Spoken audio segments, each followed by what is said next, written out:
Mari perhatikan lingkungan sekitar kita. Tentu kita tidak asing lagi dengan tanaman-tanaman.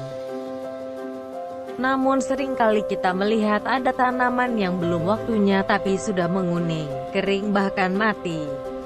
Kira-kira apa yang menyebabkan? Ya betul sekali, pasti ada suatu unsur dalam tanah yang kurang. Salah satunya adalah nitrogen. Faktanya, indikator tanaman kekurangan nitrogen adalah warna daun tiba-tiba menguning. Lalu apa itu nitrogen? Bagaimana tumbuhan bisa mendapatkan nitrogen? Ayo kita cari tahu bersama.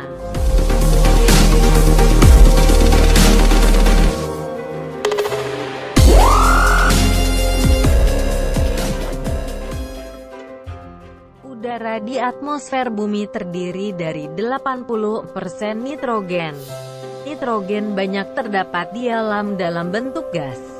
Gas nitrogen tidak dapat masuk ke dalam makhluk hidup secara langsung. Kemudian bagaimana siklus nitrogen dalam ekosistem? Nitrogen bebas di udara dapat ditambat atau difiksasi oleh bakteri yang terdapat pada tumbuhan berbintil akar.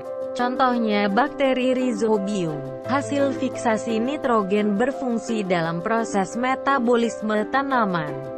Pengikatan nitrogen secara langsung oleh bakteri tanah yaitu Azotobacter yang bersifat aerob dan Clostridium yang bersifat anaerob. Penguraian nitrogen ini mengubah nitrogen menjadi amonia. Proses ini disebut amonifikasi. Amonia ini akan dinitrifikasi oleh bakteri nitrit yaitu Nitrosomonas dan Nitrosococcus sehingga menghasilkan nitrit. Nitrit kemudian dirombak oleh bakteri nitrat menjadi ion nitrat. Proses ini disebut nitrifikasi. Dalam bentuk ini akar tumbuhan akan menyerap nitrogen. Melalui rantai makanan, tumbuhan akan dikonsumsi oleh organisme lainnya. Apabila organisme mati, maka akan terjadi pembusukan.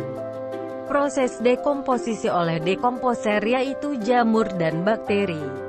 Proses dekomposisi menghasilkan senyawa-senyawa organik. Melalui proses amonifikasi dihasilkan amonium. Seperti yang dijelaskan sebelumnya, amonium melalui tahapan nitrifikasi hingga akhirnya dihasilkan ion nitrat. Oleh bakteri denitrifikasi, nitrat diubah menjadi amonia kembali. Amonia kemudian diubah menjadi nitrogen yang dilepaskan ke udara. Nitrogen bebas juga dapat bereaksi dengan hidrogen atau oksigen dengan bantuan petir atau kilat. Dengan cara-cara tadi siklus nitrogen akan berulang dalam ekosistem.